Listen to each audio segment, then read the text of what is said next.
Emergency Act passes crucial House of Commons vote with DP support. Hey everybody, Venomous here. So, yeah, they did it. Motion affirming Emergency Act passes House by a vote of 185 to 151. Motion affirming the Liberal government's decision to invoke the Emergency Act passed the crucial House of Commons vote Monday, assuring that the expansive powers contained in the Act remain in use by authorities thanks to parliamentary support from the New Democrats. While the powers contained in the Emergency Act took effect immediately, the Liberal government needed to seek approval for its decision to invoke the Act from the House of Commons within 7 days. If that vote had failed, the emergency declaration would have been revoked. Conservative MPs in the House booed and shouted shame when the first NDP MPs stood up to vote in favor of the motion. The Conservatives, however, applauded Bloc Québécois MPs when they stood to support the Conservatives. The Liberals cheered loudly, drowning out heckles from the Conservatives, with Green MP Elizabeth May voted in favor of the motion, which passed by... You already read that number. Immediately after a vote passed, interim Conservative leader Candice Bergen stood up and tried to enter a motion recalling the use of the Emergencies Act, but that motion was ruled out of order. Earlier in the day, Prime Minister Justin Trudeau defended his government's decision to invoke the Emergencies Act in response to protesters occupying some streets in downtown Ottawa, saying the decision to trigger the act was not one he and his government took lightly. It became clear that local and provincial authorities needed more tools to restore order and keep people safe, he said. Trudeau was asked if the deployment of the act is still necessary now that police have cleared the area in front of Parliament Hill. He said his government wouldn't keep the enhanced powers provided for under the Act in place a single day longer than necessary. 2 weeks to flatten the curve, people. Even though things seem to be resolving very well in Ottawa, this state of emergency is not over, he said. Public Safety Minister Marco Mendicino, who was with Trudeau at his news conference, said a number of people affiliated with the protests remain in the city.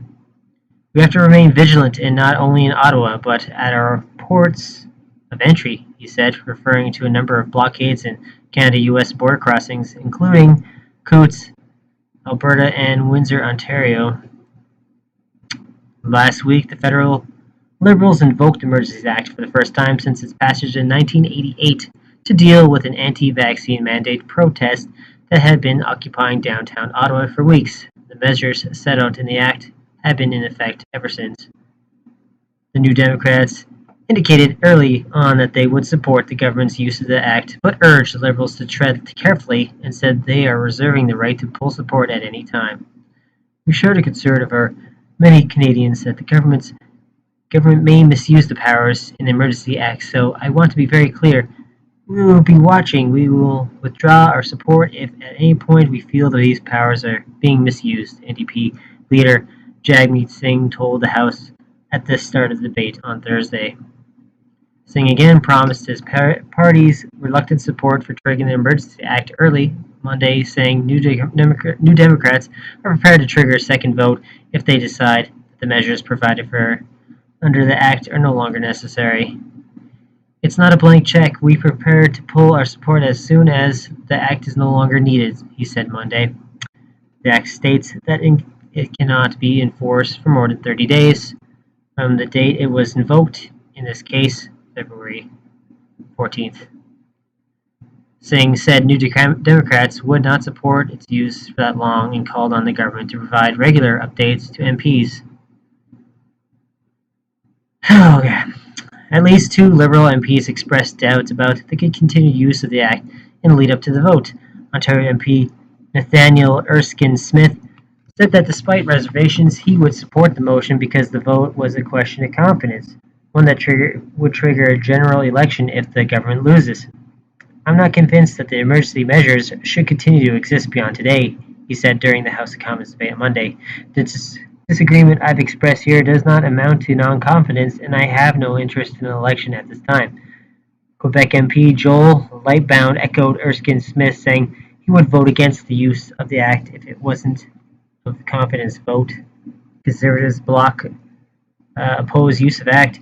At that times tense and personal debate over the Emergency Act has pitted the Liberal government against the Conservatives and Bloc Québécois.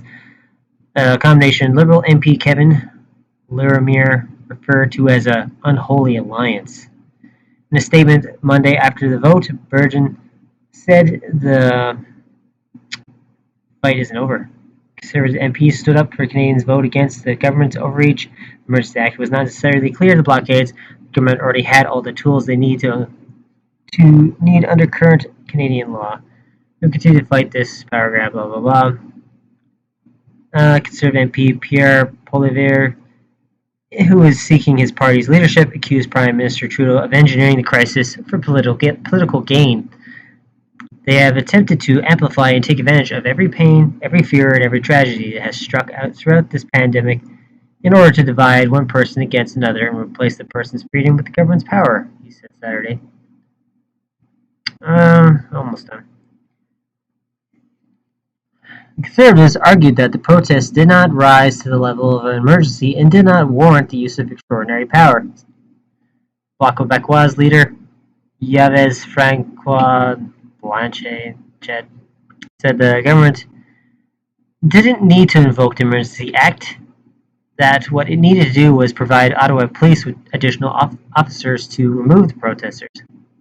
The police did its job, and its wonderful job, which has been done here in the last few days, and by itself it is proof that the law never had to be used in any way, he said outside the Parliament Hill on Monday. RCMP says it's not going after small donors. Some Conservative MPs have suggested that police could freeze the bank accounts of small donors who may have given money to the protests early on. In a statement released Monday, the RCMP said it has provided banks only with the names of organizers and owners of trucks who have refused to leave the protest area. At no time did we provide a list of donors to financial institutions, the statement said. Police have succeeded in dislodging protesters from the main encampment near Parliament Hill and have established a secure perimeter with fencing. Authorities have towed the vehicles that have occupied much of the city's downtown core for more than 3 weeks. In defending their decision, Liberals have pointed repeatedly to comments made by interim Ottawa Police Chief Steve Bell on Friday. Bell said the Emergency Act allowed police to set up barriers and secure an area in the city's downtown. The Senate must vote on the Act's use, but debate has not started yet in that chamber. Okay, so what they say about that they're only going after the people that are still there. Well, there's this by this interim Steve Bell.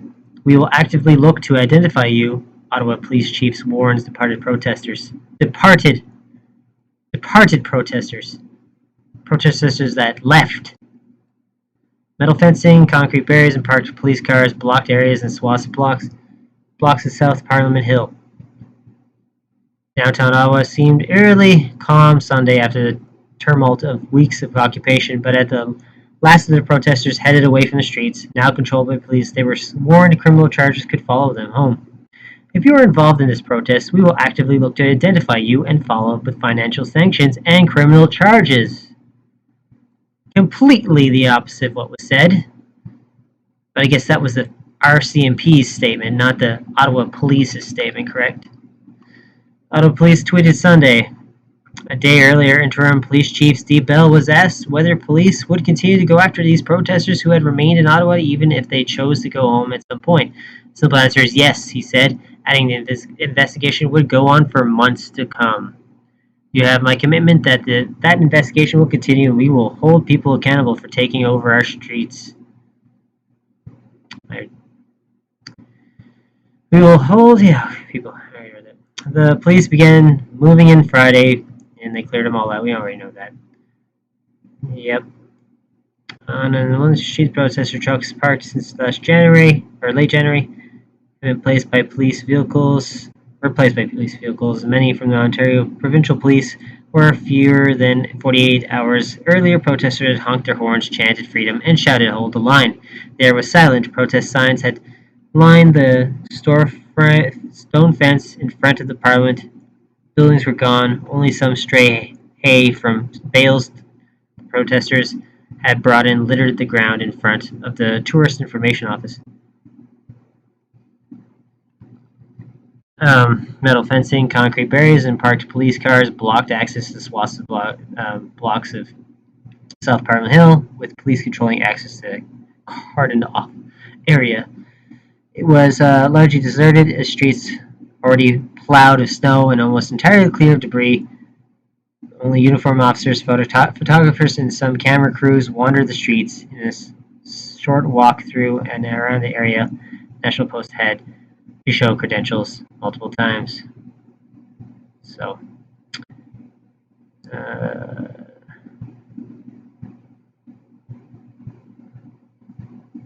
two protesters lingered south of the blocked-off area. Tara Smith said she had been at the protest all weekend and was now on her way home to Barry's Bay, Ontario, with her dog. She said she understood the police needed to clear the streets, but said it was not right they had taken away people's rights to speak up for themselves. We have the right to come back once the roads are clear. We should be able to come back and stand on Parliament Hill and express our desires, she said. Smith said she wasn't concerned about the police potentially pursuing her for participating in the protests after she left Ottawa. I haven't done anything illegal. I haven't caused any trouble, she said. I followed all the orders of the police, and I'm not worried about any repercussions of me being here. Yeah, they're going to freeze your account, lady. Ottawa police have been telling protesters to leave since before the weekend began, and warning that anyone with the unlawful protest sites within the unlawful protest sites could be arrested as potential police. Okay, you get it.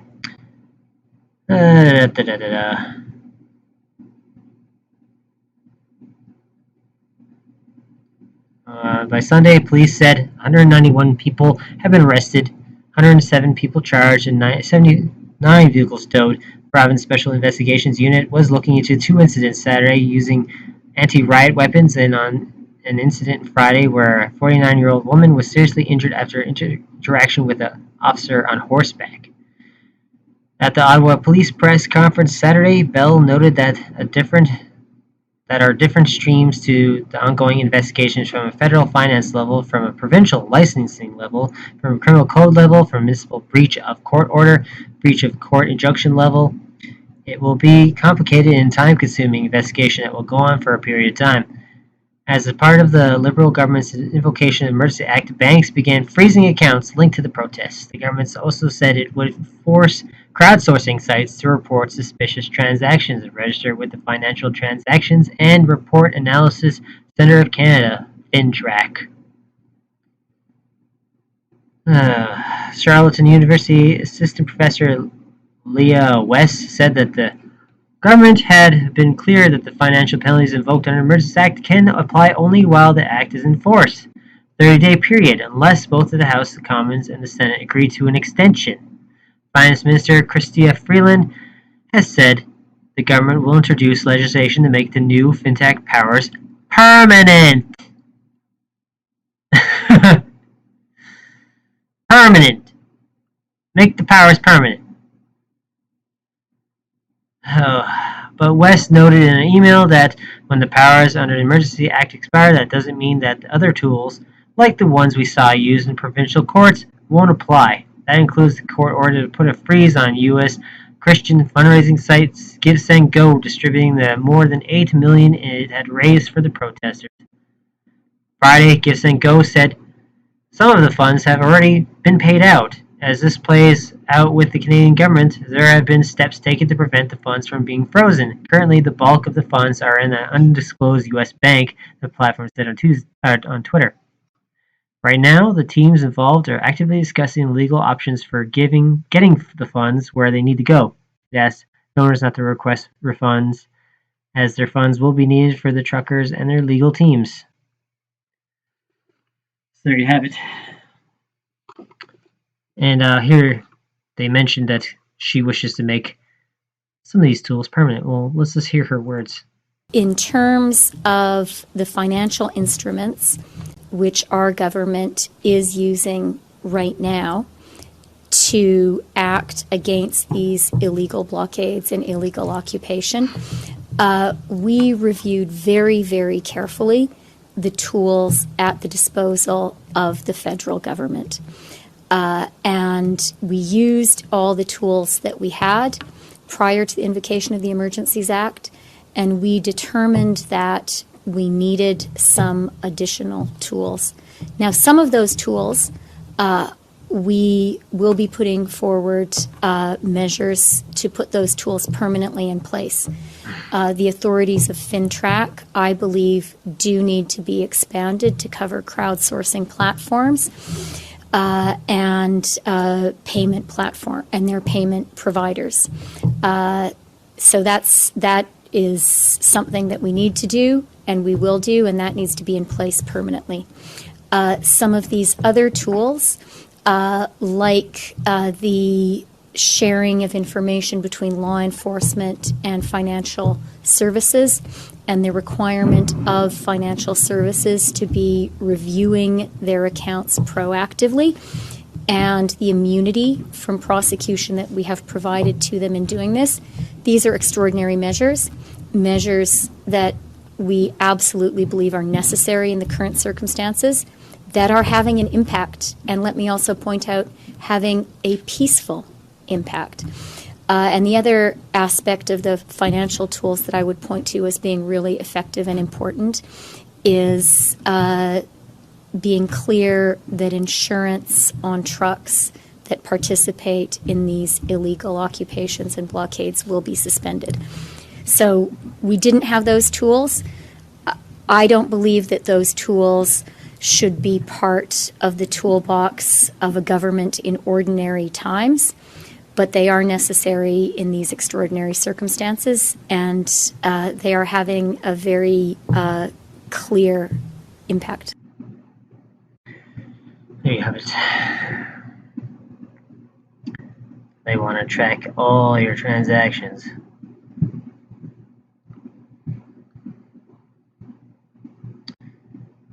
There's nothing positive about the impact of freezing people's accounts, because what you're doing is you're taking away their ability to buy food, pay their bills. What's going to happen to these people? I mean, how much longer before they start going after people on the social media accounts? It's not going to just stick to people who's donated and actually participate in the protest.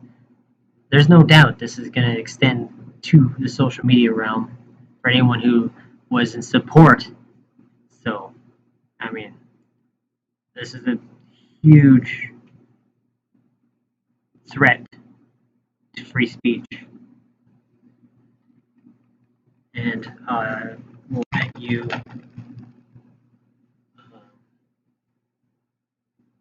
whatever. I guarantee this will be extended. This Emergency Act will be extended. But in other news, that Great Reset could be coming pretty soon, because things are getting pretty ugly with Russia here. Kiev braces for conflict. West sanctions Russia after Putin orders troops into eastern Ukraine. The world was facing up to a new phase in the Ukraine crisis on Tuesday, with Kiev bracing for a potential conflict with Russia and the West moving to impose sanctions on Moscow. Now, if the West starts imposing sanctions on Moscow, what's going to be the retaliation? Would it be that massive cyber attack that's been, they've been warning us about for the past 2 years here? Russian President Vladimir Putin ordered troops into the two breakaway regions in eastern Ukraine after recognizing their independence Monday, threatening a major escalation following months of military buildup and warnings from the West that the Kremlin was trying to create a pretext to invade its neighbor. Moscow drew swift international condemnation, with countries including U.S. accusing Russia of violating international law. Washington and its allies vowed sanctions in response to Russia's actions, with Germany moving to halt the crucial Nord Stream 2 gas pipeline to deliver Russia's gas to Europe. For weeks, Ukraine's leaders have urged calm in the face of dire warnings from the United States and its allies that an invasion was imminent. In the wake of Putin's move, some were preparing for the worst. Kiev's mayor, Vitaly Klitschko, said in a video message Tuesday that Russia had declared war on its neighbor.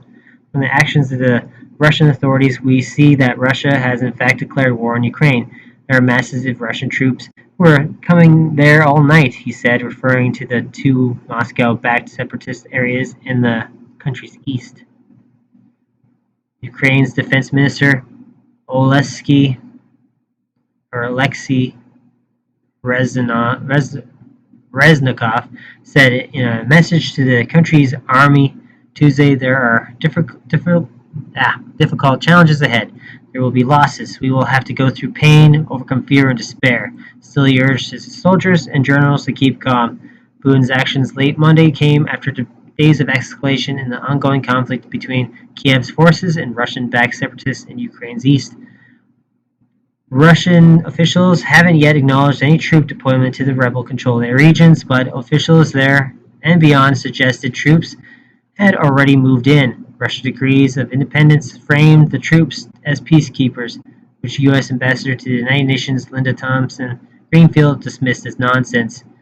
European Union Foreign Policy Chief Joseph Borrell said Tuesday that Russian troops have entered in Donbass. He added, I wouldn't say that's a fully fledged invasion, but Russian troops are on Ukrainian soil. Vladislav Brigg, a member of the separatist local council in Donetsk, told reporters that the Russian troops had taken up positions in the regions north and west. The Associated Press reported Putin's decision came after weeks of simmering tensions as Russia amassed some 150,000 troops around Ukraine's borders, and Washington warned that Moscow was ready to invade Ukraine at any moment.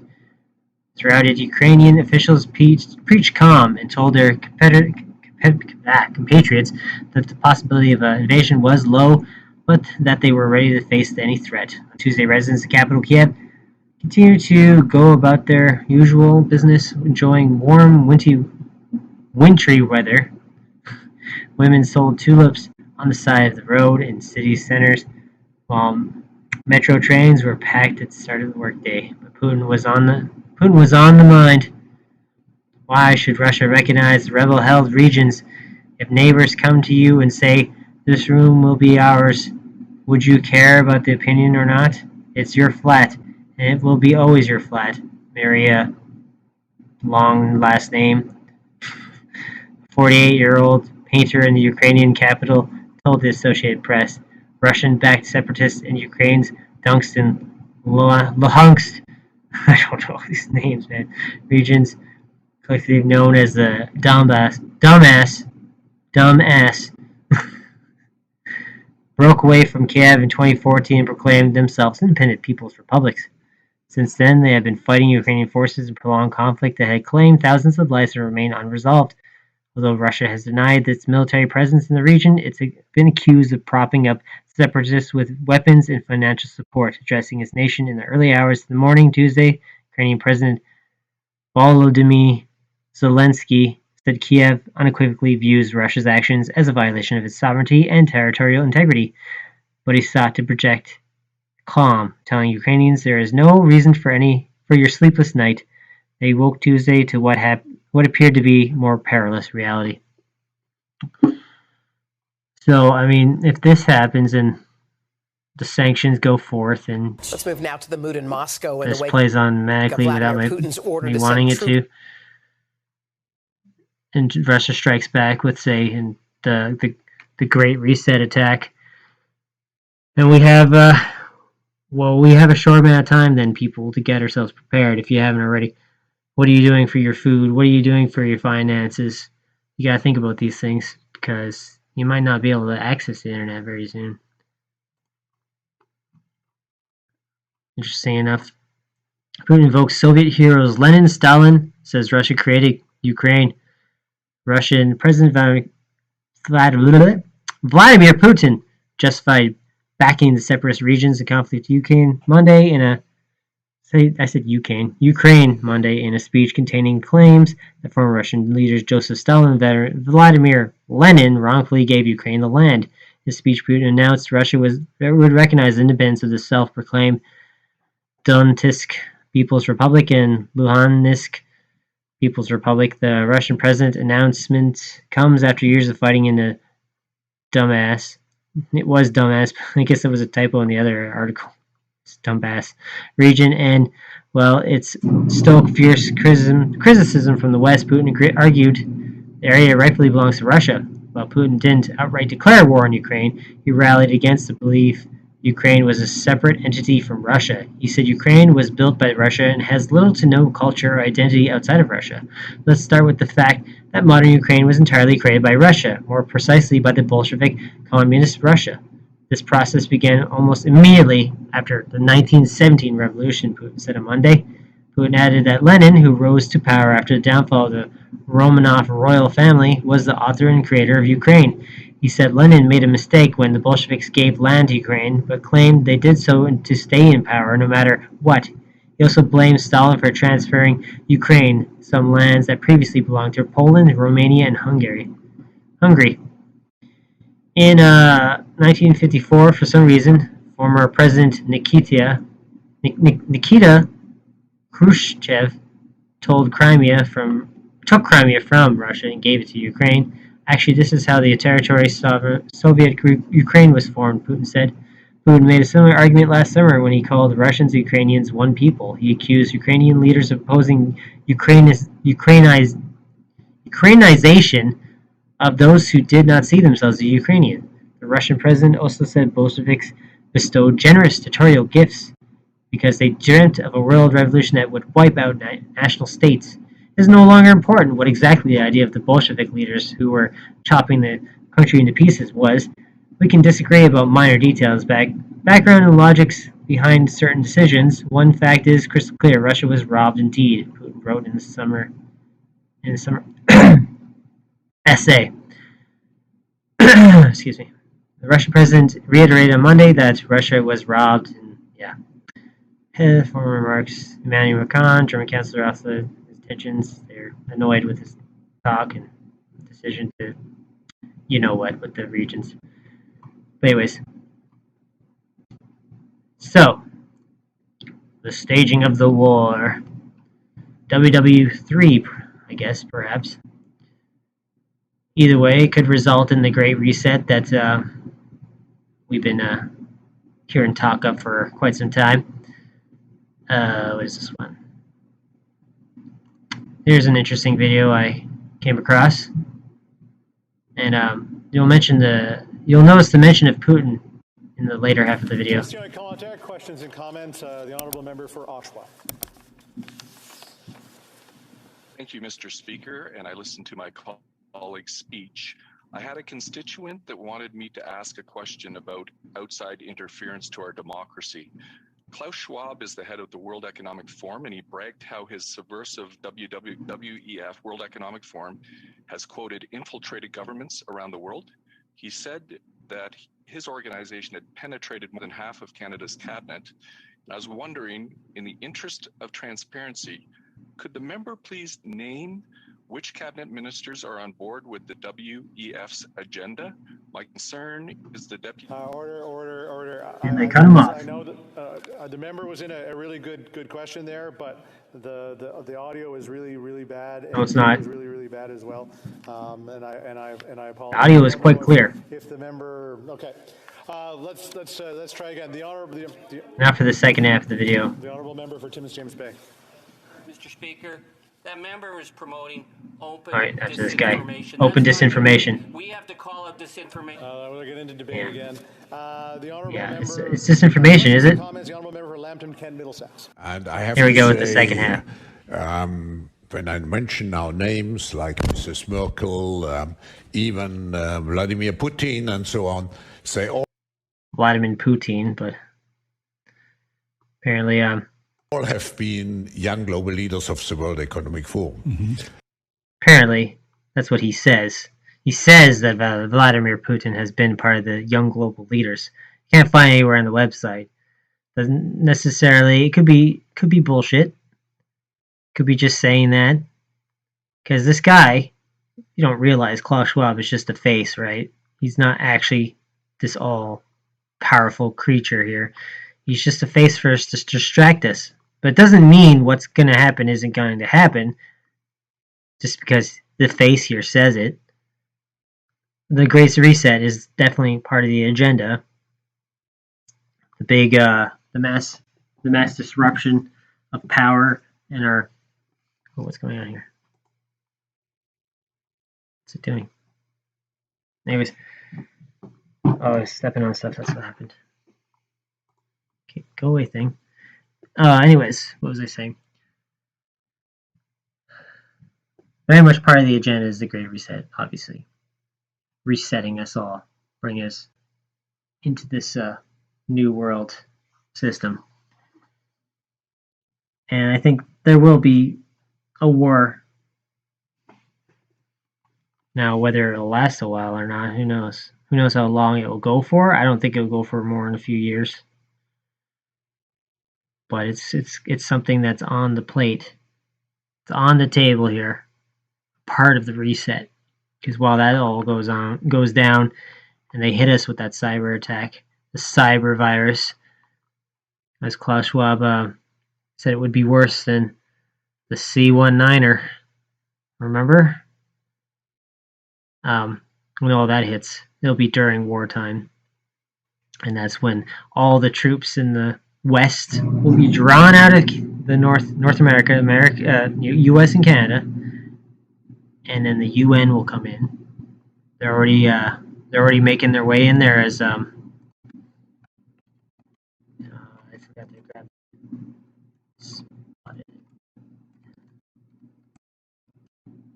Apparently, this video has been making the rounds. I haven't shared it on any platforms myself, but I've seen it a couple times.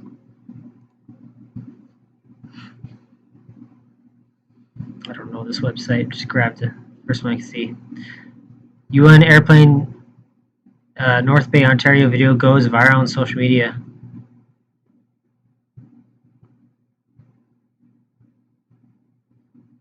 There we go. Leaked video.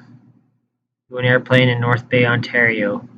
Well, I seen a video online, so I thought I'd come check it out for myself, and here we go.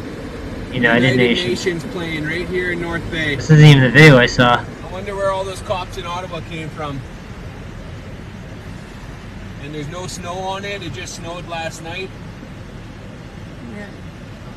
Well, I seen a video online, so. There you go. UN planes are already in here. They're already, like I said, they're already in Canada doing their thing, and there's proof right there.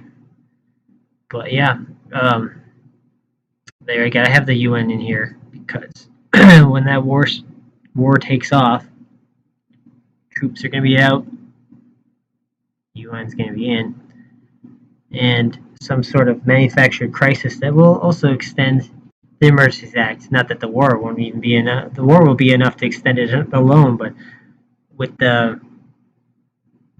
civil situation that's happening in Canada and the U.S., no doubt we will see an extension of the act due to that reason. But what was I gonna say?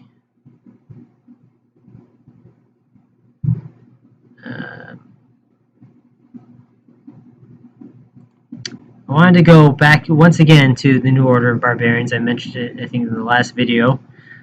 There's just so much in this thing. You should really check out those tapes. They're not hard to find. Just say New Order of Barbarians tapes. Type it in YouTube. I used to have them all on my main account, but the main account's dead. It is a ghost. And never coming back. But the tapes are easy to find. Here's a section in the transcript talking about war. Anyhow, the new system would be brought in, if not by peaceful cooperation, everybody willingly yielding national sovereignty, then by bringing the nation to the brink of nuclear war. And everybody would be so fearful, and hysteria is created by the possibility of nuclear war, that there would be a strong public outcry to negotiate a public peace, and people would willingly give up national sovereignty in order to achieve peace. And thereby this would bring in a new international political system. This was stated, and very impressive thing to hear then.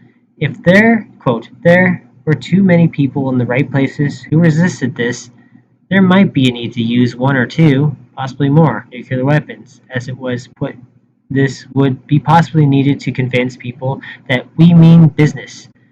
That was followed by the statement that by the time one or two of those went off, then everybody, even the most reluctant, would yield. He said something about this negotiated peace would be very convincing, as kind of in a framework or in a context that the whole thing was rehearsed, but nobody would know it.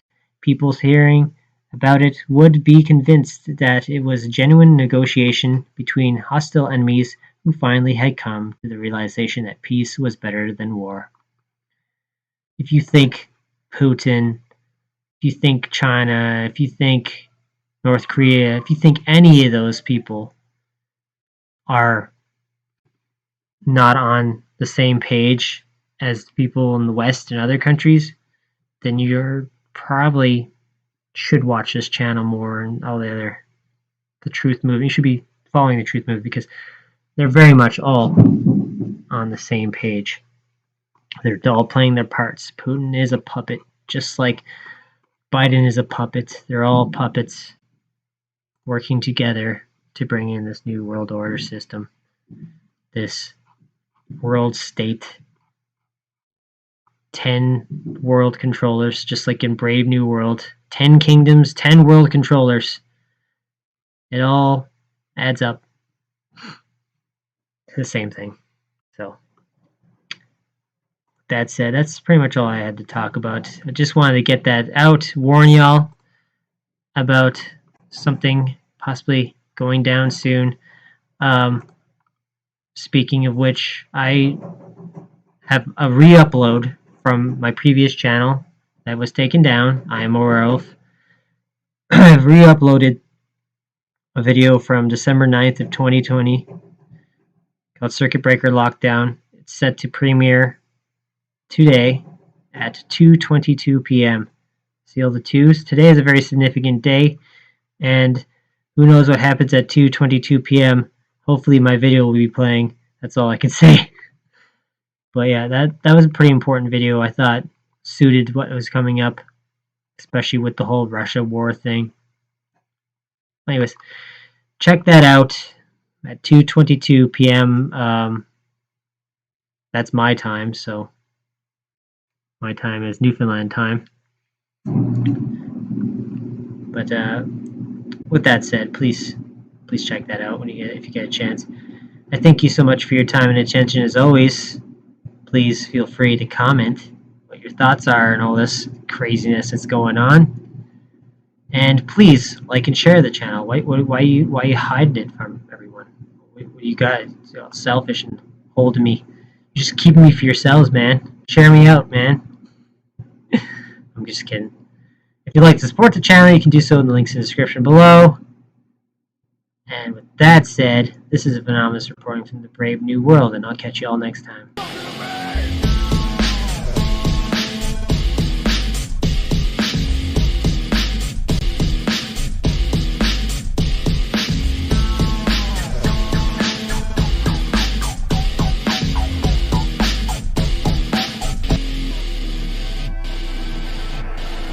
Are you talking to me? No way, Paul!